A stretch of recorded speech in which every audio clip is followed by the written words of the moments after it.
जय मसीह की दोस्तों। आज हम एक ऐसी कहानी में प्रवेश करने जा रहे हैं जो न केवल आपका मन बल्कि आपकी आत्मा को भी छू लेगी। नबी आमोस की प्रेरक कथा। इससे पहले कि हम शुरू करें, मैं आपसे एक छोटी सी विनती करना चाहता हूं। अगर आप चाहते हैं कि ऐसी बाइबल की गहराई से भरी कहानियां आप तक हमेशा पहुंचती रहें, तो कृपया इस वीडियो को लाइक करें, अपने परिवार और दोस्तों के साथ शेयर करें, हमारे चैनल को सब्सक्राइब जरूर करें और अपनी राय नीचे कमेंट में लिखें। आपके एक एक सपोर्ट से हमारा हौसला बढ़ता है और हम और भी सुंदर और विश्वास को मजबूत करने वाली कहानियां ला पाते हैं। तो चलिए अब अपने मन को स्थिर करें और इस कथा में डूब जाएं, जहां परमेश्वर की आवाज आज भी हमें बुलाती है। बहुत समय पहले जब इस्राएल अपने वैभव और समृद्धि के शिखर पर था, एक छोटा गांव था जिसका नाम तकोआ था। यह गांव किसी को भी महानता की आशा नहीं जगाता था। चारों ओर सूखी पहाड़ियों पर बकरियां और भेड़ें चरती। लोग सूरज ढलने तक खेतों में काम करते। इन्हीं में से एक था एक सादा सा व्यक्ति, आमोस। वह कोई याजक नहीं था, वह कोई नबी की औलाद भी नहीं था। वह एक चरवाहा था। अंजीर के पेड़ों की देखभाल करता, उनकी शाखाएं काटता, गिरी हुई फलों को इकट्ठा करता। उसके हाथ खुरदुरे थे, उसके पैरों में कांटे चुभ जाते थे, उसकी कमीज पर मिट्टी की गंध बस गई थी। वह उतना ही साधारण था जितना कोई चरवाहा हो सकता है, मगर परमेश्वर ने उसकी सादगी में ही अपने उद्देश्य को छुपाया था। किसी ने कभी नहीं सोचा था कि यही व्यक्ति एक दिन पूरे इस्राएल के सामने परमेश्वर की आवाज बन जाएगा। परंतु परमेश्वर अक्सर वही चुनता है जिन्हें संसार तुच्छ मानता है। आमोस के समय में इस्राएल समृद्ध था। राजा यारोबाम द्वितीय का साम्राज्य उत्तरी सीमा से दक्षिणी सीमा तक फैला था। व्यापार खूब होता था। घरों में हाथीदांत की सजावट थी, बाजारों में चांदी के सिक्कों की खनक थी। मगर इन सब के पीछे एक सड़न छुपी हुई थी। धनी लोग गरीबों को कुचल रहे थे, न्याय बिक रहा था। संसार की दृष्टि में यह देश संपन्न था, मगर परमेश्वर की दृष्टि में यह खोखला था। लोग उपासना करते थे, बलिदान चढ़ाते थे, मगर उनके मन कठोर और स्वार्थी थे। परमेश्वर ने इस दिखावे को तुच्छ जाना और इसी समय तकोआ के चरवाहे के हृदय में परमेश्वर ने एक अग्नि जलाई, एक अग्नि जो उसे चुप रहने न देगी। एक रात जब चांदनी पहाड़ियों पर फैली हुई थी, आमोस अपने झोपड़े के बाहर बैठा था। उसने भेड़ों को घेरकर बांध दिया था। अंजीर के टोकरे एक ओर रखे थे। हवा में एक अजीब सी नीरवता थी। उसके भीतर किसी अनजाने भय का कंपन था। तभी अचानक उसने एक आवाज सुनी। वह कोई साधारण आवाज नहीं थी। वह शब्द जो भीतर की आत्मा को चीर देते हैं, वह आदेश जो हड्डियों तक थरथराहट पैदा कर देता है। आमोस, आवाज ने पुकारा। वह कांप गया। उसने इधर उधर देखा, किसी को न पाया। फिर वह आवाज फिर गूंजी, उठ और मेरी वाणी सुन, क्योंकि मैं तुझसे अपने लोगों से कहूंगा। उसका गला सूख गया, उसके होंठ कांप उठे, उसके हाथ कांपते हुए भूमि पर टिक गए। हे प्रभु, मैं तो केवल एक चरवाहा हूं, मुझसे कैसे बोलेगा? उसने धीमे स्वर में कहा। मगर आवाज ने फिर उत्तर दिया, मैं वही हूं जो तुझे माता के गर्भ से जानता हूं। तेरा कार्य तैयार है, तेरा संदेश तैयार है, उठ और बोल। उस रात आमोस को नींद नहीं आई। उसकी आत्मा में शब्दों की लहरें उठती रहीं। वह जानता था कुछ बदलने वाला है। भोर हुई, सूरज उगा। आमोस ने अपनी लाठी उठाई। वह तकोआ के बाजार की ओर चला। गांव वाले उसे देखकर हैरान हुए। उसके चेहरे पर किसी और ही प्रकार की गंभीरता थी। उसकी आंखों में साहस और डर दोनों एक साथ थे। उसने लोगों को इकट्ठा किया और कहा, हे इस्राएल, परमेश्वर की वाणी सुनो। तुम्हारी समृद्धि पर उसका क्रोध है। तुम न्याय को तुच्छ जानते हो, गरीबों को बेचते हो, बलिदानों में ढोंग करते हो। यदि तुम मन न फिराओगे तो विनाश आएगा। लोग हंसे। एक व्यापारी बोला, क्या यह चरवाहा हमें शिक्षा देगा? क्या यह भी अब नबी बन गया? दूसरा बोला, जा अपनी भेड़ें चराया कर, यहां हमें उपदेश मत दे। आमोस की आंखें नम थीं, मगर उसकी आवाज कांपी नहीं। मैं अपनी इच्छा से यहां नहीं आया, परमेश्वर की आज्ञा से आया हूं, और मैं तब तक बोलता रहूंगा जब तक वह कहेगा। कई लोग वहां से चले गए, कुछ वहीं खड़े रहे, कुछ ने पत्थर उठाए, मगर वह डटा रहा। उसका भय अब धीरे धीरे साहस में बदल रहा था। रात को वह फिर झोपड़े में लौट आया। उसके हाथ थक गए थे, उसका मन टूटने के कगार पर था। उसने झोपड़े की दीवार से सिर टिका लिया और बुदबुदाया, हे यहोवा, मैंने कहा था मैं योग्य नहीं, लोग मेरी हंसी उड़ा रहे हैं। मेरा हृदय भारी है। मगर भीतर से आवाज आई, धैर्य रख, तू अकेला नहीं, मेरा हाथ तुझ पर है। उसने लंबी सांस ली। उसी क्षण उसकी आत्मा में एक अजीब शांति उतर आई। उसने निश्चय किया, यदि यह परमेश्वर का काम है तो मैं पीछे नहीं हटूंगा। सुबह फिर तकवा के रास्ते पर आमोस चला। इस बार वह डरता नहीं था। उसके भीतर एक ज्योति थी। वह जानता था यह मिशन उसका नहीं, प्रभु का है। वह नगर से नगर गया। उसकी आवाज दूर तक गूंजी, यहोवा कहता है, तुमने न्याय को जहर बनाया है, तुमने धर्म को नीचे गिरा दिया है।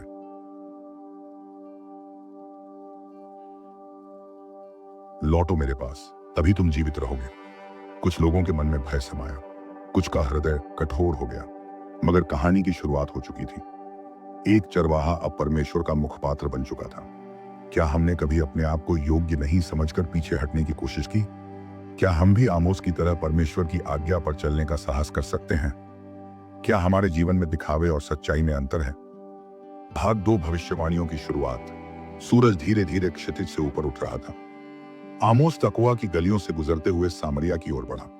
सामरिया इस्राएल का गौरव और घमंड, ऊंची अट्टालिकाओं वाला नगर, रंग बिरंगी वस्त्र पहने व्यापारी, दहलीज पर हाथी दांत की नक्काशी, मगर भीतर छुपी हुई सड़न। आमोस ने एक ऊंचे पत्थर पर खड़े होकर आवाज बुलंद की, हे सामरिया के निवासियों, हे इस्राएल के प्राचीनों और प्रधानों, यहोवा का यह वचन सुनो। वह कहता है, तुमने निर्दोष को बेच दिया, तुमने दीन का मोल चांदी से तौला, तुमने कंगाल को जूते के लिए गिरवी रखा। तुम्हारे त्योहारों और गीतों से मुझे घृणा है, तुम्हारे होम बलि मुझे स्वीकार नहीं। न्याय जल की तरह बहना चाहिए, धर्म की धारा अनंत नदी की तरह। लोग सन्न थे, कईयों के चेहरे पीले पड़ गए। किसी ने ऐसी निर्भीक आवाज पहले नहीं सुनी थी। मगर तुरंत ही कुछ लोग गरज उठे, तू कौन है हम पर दोष लगाने वाला? तेरा क्या अधिकार? आमोस ने दीनता से मगर दृढ़ता से कहा, मेरा अधिकार परमेश्वर का वचन है। मैं नबी नहीं था, न नबी का पुत्र, मैं चरवाहा था, मगर यहोवा ने मुझे ले लिया, यही मेरा अधिकार है। उस दिन के बाद आमोस नगर नगर गया। जहां जाता वहां एक ही संदेश, न्याय का आह्वान। परमेश्वर ने उसे 7 राष्ट्रों के दोष बताने को कहा। एक सभा में उसने ऊंचे स्वर में कहा, हे दमिश्क, तेरे पाप अनेक हैं, तूने गिलाद को लोहे के हल्ले से रौंदा। हे गाजा, तूने निर्दोष बंदियों को एदोम को सौंपा। हे सोर, तूने भाई का संधि तोड़कर उसे बेच दिया। हे एदोम, तूने क्रोध में अपने भाई को तलवार से काटा। हे अम्मोन, तूने गर्भवती स्त्रियों को फाड़ डाला। हे मोआब, तूने एदोम के राजा की हड्डियां जलाईं। हे यहूदा, तूने मेरी व्यवस्था को तुच्छ जाना। लोग सांस रोके सुनते रहे, लेकिन आमोस की आवाज यही नहीं रुकी। उसने इजराइल की ओर मुंह घुमाया। उसके शब्द अब और भी तेज थे। हे इजराइल, तेरा दोष उन सबसे बड़ा है। तू कहता है हम परमेश्वर के लोग हैं, मगर तूने गरीबों को रौंदा, तूने रिश्वत से न्याय खरीदा, तूने अपने ही भाई को गुलामी में बेचा, तूने मदिरा पी पी कर अपने मंदिरों को अपवित्र किया। एक स्तब्ध मौन छा गया। किसी के पास प्रतिवाद का साहस न था। संध्या का समय था। आमोस थक चुका था। वह नगर की चौकड़ी में बैठा था, मगर भीड़ अब और भड़क चुकी थी। एक प्रधान ने पुकारा, तू हमारे राज्य का अनादर करता है, तू हमारी पूजा का अपमान करता है, हम तुझे और ना सहेंगे। आमोस ने नजर उठाई। उसके चेहरे पर डर नहीं, करुणा थी। उसने धीमे स्वर में कहा, क्या मैंने यह वचन अपने मन से कहा? यह तो यहोवा का वचन है। मैं भी तुम्हारे जैसा मनुष्य हूं। मगर जब उसकी आवाज आई, हम इससे भाग नहीं सका। अगर तुम इसे अस्वीकार करते हो तो मेरे नहीं, परमेश्वर के विरुद्ध विद्रोह करते हो। लोग चुप हो गए। कुछ ने गर्दन झुका ली, कुछ अब भी क्रोधित थे। आमोस ने अगली सुबह फिर से सभा बुलाई। इस बार उसके शब्द और कठोर थे। यहोवा कहता है, मैं तुम्हारे पर्वों का तिरस्कार करता हूं। तुम्हारी भेंटें मुझे घृणित हैं, क्योंकि तुमने न्याय को त्याग दिया, तुमने धर्म की हंसी उड़ाई। मैं तुम्हारे नगरों को उजाड़ दूंगा, तुम्हारे महलों को राख कर दूंगा। उसकी आवाज में न आवेश था, न घमंड, केवल एक परम दुहक। वह जानता था परमेश्वर के वचन खाली न लौटेंगे। सभा के बाद एक वृद्ध विधवा उसके पास आई। उसकी आंखों में आंसू थे।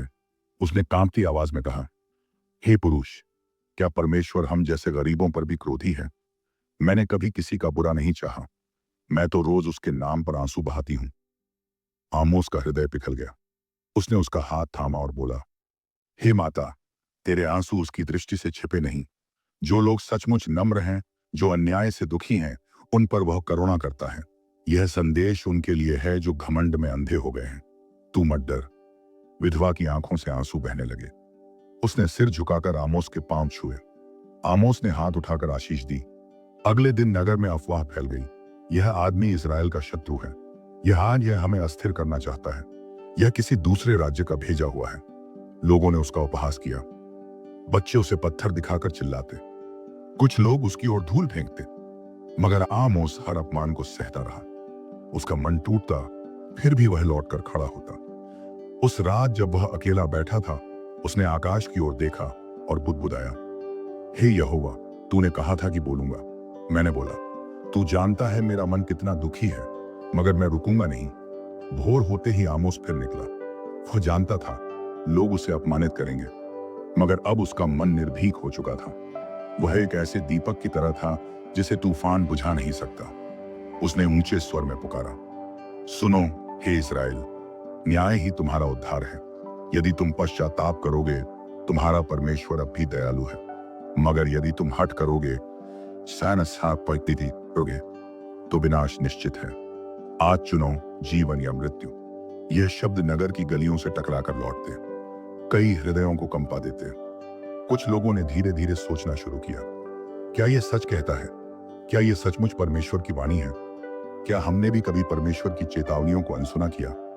क्या हम गरीबों, अनाथों, विधवाओं के प्रति संवेदनशील हैं? क्या हमारे मन में न्याय की धारा बहती है या केवल दिखावा? भाग 3, दर्शन और चेतावनियां। एक दिन जब आकाश पर धूप हल्की हो चुकी थी और हवा में गर्मी की चुप्पी थी, आमोस एक पहाड़ी पर बैठा था। वह प्रार्थना कर रहा था, शांत गहरे ध्यान में। तभी उसे एक दर्शन हुआ। उसने देखा परमेश्वर एक सेना को बुला रहा है। यह कोई मानव सेना नहीं थी, बल्कि टिड्डियों की फौज थी जो खेतों पर गिरने वाली थी। हरा भरा खेत कुछ ही क्षणों में उजाड़ हो गया। भूख और दरिद्रता की लहर फैल गई। आमोस डर गया। उसने तुरंत घुटनों पर गिरकर कहा, हे प्रभु यहोवा, क्षमा कर। याकूब बहुत छोटा है, वह कैसे खड़ा रहेगा? और एक चमत्कार हुआ। परमेश्वर ने उत्तर दिया, ठीक है, यह नहीं होगा। यह था एक नबी का करुण पुकार। उसकी प्रार्थना ने परमेश्वर को टालने पर विवश कर दिया। थोड़े दिन बाद आमोस को दूसरा दर्शन हुआ। उसने देखा आग की लपटें पृथ्वी को निगल रही थीं, नदियां सूख रही थीं, जलती हुई भूमि से धुआं उठ रहा था। यह एक ऐसी आग थी जो न्याय की तरफ बढ़ रही थी। आमोस फिर कांप उठा। उसने फिर विनती की, हे प्रभु यहोवा, रोक, याकूब खड़ा नहीं रह पाएगा। परमेश्वर ने एक बार फिर कहा, यह भी नहीं होगा। देखिए परमेश्वर कितना करुणामय है। जब एक मनुष्य पूरे दिल से प्रार्थना करता है तो न्याय भी रुक सकता है। अध्याय 3, प्लम्ब लाइन का दर्शन। अब जो दर्शन हुआ वह सबसे रहस्यमय था। आमोस ने देखा परमेश्वर एक दीवार के पास खड़ा है, हाथ में प्लम्ब लाइन, नापने की डोरी लिए हुए। वह दीवार सीधी नहीं थी, टेढ़ी, झुकी हुई। और परमेश्वर कहता है, आमोस तू क्या देखता है? प्लम्ब लाइन, आमोस ने कहा। तब परमेश्वर बोला, मैं अपने लोगों के बीच यह प्लम्ब लाइन रख रहा हूं। अब मैं फिर क्षमा न करूंगा। यह एक गंभीर संदेश था। परमेश्वर अब न्याय की सीधी रेखा खींच रहा था। जो भी उस रेखा से हटेगा गिर जाएगा। यह केवल आमोस के समय का नहीं, यह आज भी हमारे लिए है। क्या हमारे जीवन की दीवारें सीधी हैं या हम भी टेढ़े रास्तों पर चल रहे हैं? एक और दिन आमोस को फिर दर्शन हुआ। परमेश्वर ने कहा, आमोस तू क्या देखता है? आमोस ने उत्तर दिया, एक पकी हुई अंजीर की टोकरी। परमेश्वर बोला, मेरे लोग भी पक चुके हैं, अब समय समाप्त है। मैं उन्हें और न बख्शूंगा। गीत विलाप बनेंगे, शवों से नगर भर जाएगा। यह कोई फल की टोकरी नहीं, कोई ताम। यह न्याय का अंतिम घंटा था। कभी कभी परमेश्वर प्रतीक्षा करता है, पर जब सड़न पूरी हो जाती है तो न्याय आना ही होता है। जब ये बातें फैलीं, तब बैतल का याजक आमज्याह बहुत क्रोधित हुआ। उसने आमोस को बुलवाया और गरज कर कहा, तू यहां से चला जा, यहूदा लौट जा। यहां भविष्यवाणी मत कर, यह राजा की पवित्र भूमि है। आमोस ने उसकी आंखों में आंखें डालकर उत्तर दिया, मैं कोई नबी नहीं था, न नबी का पुत्र। मैं तो भेड़ें चराता था, अंजीर के पेड़ काटता था। पर यहोवा ने मुझसे कहा, जा और भविष्यवाणी कर। तू कहता है, मत भविष्यवाणी कर।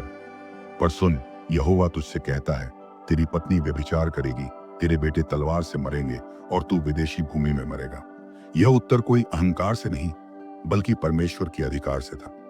जब संसार का धर्म और याजक सत्ता परमेश्वर के वचन को दबाना चाहती है, तब सच्चा सेवक खड़ा होता है, भय के बिना, निडर होकर। आमोस के दर्शन केवल यह नहीं बताते कि क्या हुआ, वे यह दिखाते हैं कि परमेश्वर कितना धीरज धरता है। पर जब न्याय आता है, अटल बहुत निरंतर। हर दर्शन में आमोस रोया। उसने विनती की, वह लोगों से नहीं, परमेश्वर से लड़ा कि तू कृपा कर। और क्या हम भी ऐसा कर सकते हैं? क्या हम भी विनती करने वाले बन सकते हैं, न्याय के स्थान पर करुणा मांगने वाले? क्या परमेश्वर आज भी हमारे जीवन की दीवारों को प्लम्ब लाइन से नाप रहा है? क्या हम आत्मा में पके हुए फल की तरह हैं या सड़ चुके हैं? क्या हम उन आवाजों को सुनने को तैयार हैं जो हमें असहज सच दिखाती हैं? भाग 4, आमोस का संदेश, न्याय और करुणा। सामरिया के नगर में एक दिन आमोस खड़ा हुआ और उसने आकाश की ओर देखकर बोलना शुरू किया। उसकी आवाज में कोई क्रोध नहीं था, बल्कि एक टूटा हुआ दिल था। हे इज़राइल, तुम कहते हो हम परमेश्वर के लोग हैं। तुम मंदिरों में जाओ, बलिदान चढ़ाओ। तुम गीत गाते हो, वाद्य बजाते हो, पर तुम्हारा हृदय कहाँ है? यहोवा कहता है, तुम्हारे गीतों से मुझे घृणा है। तुम्हारी होम बलियों को मैं अस्वीकार करता हूं। मुझे तुम्हारे त्योहारों की ध्वनि नहीं चाहिए। मुझे न्याय चाहिए जो नदी की तरह बहे। मुझे धर्म चाहिए जो निर्बाध बहती धारा हो। आमोस 5। क्या यह वचन आज हम पर भी लागू नहीं होता? हम गाते हैं, अस्पा जानते हैं, मगर क्या भीतर पवित्रता है? हम चर्च जाते हैं, मगर क्या बाहर न्याय करते हैं? आमोस का चेहरा झुका हुआ था, उसकी आंखों में आंसू थे। मैं तुम्हारे पतन पर आनंदित नहीं, मैं तुम्हारी बर्बादी नहीं चाहता। मैं रोता हूं क्योंकि तुम नहीं समझते। तुम्हारा घमंड तुम्हारे कान बंद कर चुका है। तुम्हारी समृद्धि ने तुम्हारे हृदय को पत्थर बना दिया है। उसने लोगों की ओर देखा, अब भी अवसर है, अब भी दरवाजा खुला है। तुम लौट आओ, न्याय की ओर चलो, गरीबों को फिर से उठाओ, सच्ची पूजा करो, तब यहोवा फिर से कृपा करेगा। एक शाम आमोस एक झोपड़ी में गया। वहां एक वृद्ध अंधा भिखारी बैठा था। उसके पास कुछ न था, सिर्फ एक टूटा प्याला और एक फटा वस्त्र। आमोस उसके पास बैठा और कहा, हे पिता, क्या तुम जानो कि स्वर्ग तेरी आह सुनता है? वृद्ध बोला, मैं तो सबके लिए भार हूं, कोई नहीं देखता। आमोस ने उसका हाथ थामा, पर यहोवा देखता है, वह तेरे जैसे लोगों की आह से हिल उठता है। वह तुझसे प्रेम करता है, तेरी आह उसके सिंहासन तक जाती है। और जो तुझे कुचलते हैं, उन्हें वह रोक नहीं रहा, वह गिन रहा है। यह परमेश्वर की विशेषता है, वह कमजोर की गिनती करता है, वह चुप नहीं रहता। एक और दिन आमोस ने एक बाजार में देखा एक कंगाल, जिसे केवल एक गलती के लिए जूते गिरवी रखकर बंदी बना लिया गया था। आमोस ने सभा को बुलाया और कहा, हे अमीरों, तुम जूते के बदले जीवन खरीदते हो, तुम बाजार में इंसान बेचते हो। क्या यही धर्म है? यहोवा कहता है, जब तुम अन्न गोदामों में भरते हो और विधवा भूखी रहती है, तो मैं आकाश को बंद कर दूंगा। तुम्हारे खेत सूखेंगे, तुम्हारे घर गिरेंगे। मगर फिर उसने एक पंक्ति कही जो पूरे नगर में गूंज गई, यदि तुम मन फिराओगे, यदि तुम फिर न्याय करोगे, तो मैं तुम्हें फिर से आशीष दूंगा, क्योंकि मैं दया में आनंदित होता हूं। आमोस 5:15। कई लोगों ने आमोस से पूछा, अगर परमेश्वर इतना प्रेमी है तो वह हमें दंड क्यों देता है? आमोस ने उत्तर दिया, क्या कोई पिता अपने पुत्र को गिरते देखकर चुप रहेगा? क्या एक चरवाहा भेड़ को गड्ढे में जाते देखकर केवल गाना गाएगा? डांटना प्रेम का प्रमाण है। अगर परमेश्वर तटस्थ रहता तो वह न्यायी न होता, पर उसका हर वचन, हर चेतावनी तुम्हें बचाने का प्रयास है। इस उत्तर में हमें आज भी सीखने की जरूरत है। जब परमेश्वर हमारी आत्मा को झकझोरता है, वह हमें सजा नहीं देना चाहता, वह हमें बचाना चाहता है। कई महीनों के उपदेश, दर्शन, विरोधों और पीड़ा के बाद एक दिन आमोस ने एक झोपड़ी में विश्राम किया। एक बच्चा उसके पास आया और कहा, मेरे पिता कहते हैं तो बॉय और गीता चाहते हैं। तुम परमेश्वर की आवाज हो। क्या परमेश्वर अब भी हमसे प्रेम करता है? आमोस मुस्कुराया। उसके चेहरे पर थकान थी, मगर आंखों में चमक। उसने कहा, हाँ बेटा, वह हमें डांटता है, पर हर डांट के पीछे करुणा है। वह बुलाता है कि लौट आओ, ताकि मैं फिर से तुम्हें गले लगा सकूं। बच्चे ने पूछा, क्या हम लौट सकते हैं? आमोस ने सिर हिलाया। आज भी, अभी भी। क्या मेरी भक्ति केवल एक प्रदर्शन है या एक जीवित संबंध? क्या मैं न्याय और करुणा के जीवन में चलता हूं? क्या मैं उस आवाज को सुन पा रहा हूं जो मुझे मन फिराने के लिए बुला रही है? भाग 5, आशा का संदेश। इतने विरोध और उपहास के बाद, इतने दिनों की थकावट और उपदेश के बाद, एक दिन आमोस ने एक सभा को अंतिम बार बुलाया। उसके चेहरे पर गहराई थी, उसकी आवाज में धीमी दृढ़ता। लोग धीरे धीरे उसके चारों ओर आ खड़े हुए। उसने कहा, सुनो यहोवा का वचन। तुम्हारे पापों का मूल चुकाना होगा। तुम्हारे नगर उजाड़ होंगे। तुम परदेश में ले जाए जाओगे। तुम्हारे गायक विलाप करेंगे। पर उसने ठहरकर सबकी आंखों में देखा। यह अंत नहीं होगा। सभा सन्न हो गई। वह जारी रहा। यहोवा कहता है, उस दिन मैं दाऊद का गिरा हुआ तंबू फिर खड़ा करूंगा। मैं उसकी दरारें बंद करूंगा। मैं उसके खंडहरों को पुनः बनाऊंगा। मैं उसे प्राचीन काल की भांति स्थापित करूंगा। आमोस 9:11। लोगों ने एक दूसरे को देखा। कभी हार और भय में डूबे चेहरों पर एक हल्की आशा की रेखा खिंच गई। आमोस ने हाथ उठाए। उसकी आवाज में करुणा की गहराई थी। हे इस्राएल, सुनो।